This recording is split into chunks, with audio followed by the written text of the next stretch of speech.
नमस्कार दोस्तों, अगर आप प्रयागराज जा रहे हैं तो कुंभ का ये प्राचीन मंदिर जरूर जाएं, क्योंकि कुंभ मेला का तीर्थ यात्रा तब भी सफल होगा जब आप इन मंदिर का दर्शन कर लेते हैं।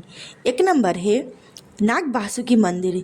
इस मंदिर के देवता को नागों के राजा बासुकी से जुड़ा हुआ है, जिनके इस्तेमाल समुद्र मंथन के दौरान रस्सी के रूप में किया गया था।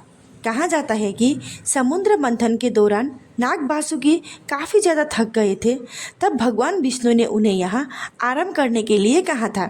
कुंभ मेला तीर्थयात्रियों का यात्रा तब तक सफल नहीं होगा जब तक आप इन मंदिर का दर्शन नहीं कर लेते।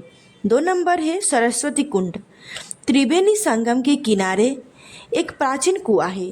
इस कुआं की जलधारा को सरस्वती का अंश माना जाता है और कहा जाता है कि यहीं पर माँ सरस्वती गंगा और यमुना की संगम से जुड़ती है।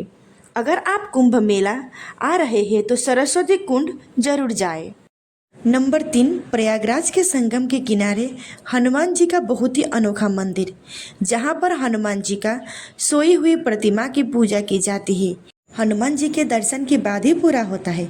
कहा जाता है कि हनुमान जी के इस प्रतिमा के पीछे उनकी पूर्ण जन्म की कहानी जुड़ी हुई है।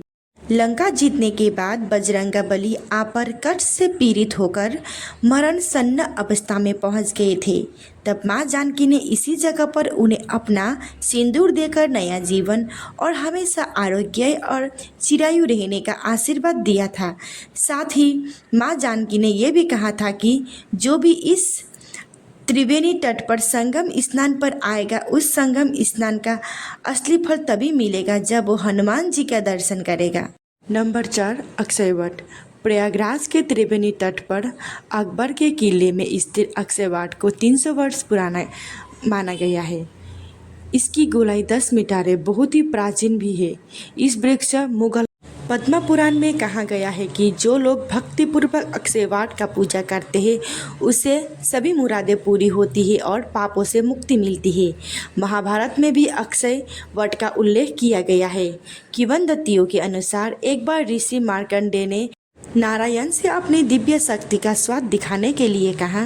नारायण ने अपने प्रलय के कारण बना, जिससे एक पल के लिए पूरी दुनिया बाढ़ आ गई, जिसके तुरंत केवल अक्षयवट है जल के स्तर से ऊपर दिखाई दे रहा था। क्षेत्रीय परंपरा के अनुसार बादशाह जहांगीर ने अक्षयवट को जड़ से काट दिया था और उसके नते पर लाल ग्राम लोहे की कड़ारी ठोक दी थी ताकि वह फिर से न उगे। हालांकि 1 साल बाद फिर पेड़ उगने लगा। नंबर 5, पातालपुरी मंदिर। संगम नगरी प्रयागराज धर्म और आस्था से गहरा नाता है। यहाँ सैकड़ों ऐसे मंदिर मौजूद हैं जो अलग अलग देवताओं को समर्पित है। इनमें से कुछ मंदिर बेहद ही प्राचीन है। इन्हीं में से एक पातालपुरी मंदिर भी है।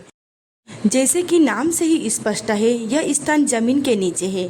संगम तट के किनारे मौजूद यह ऐतिहासिक अकबर का किला और इस किले के अंदर एक तरखाने जैसे स्थान में इस मंदिर आज भी अपने कई विशेषताओं से विद्यमान है। चीन यात्री देहसंग अपनी भारत यात्रा के दौरान यहाँ आया करते थे। इस स्थान पर जब आप जाओगे तो आपको स्वर्ग और नरक की मान्यता का सार पता चलेगा।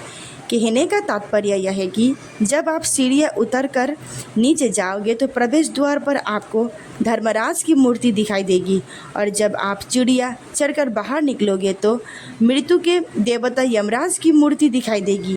बीच में एक पतला गलियारा है।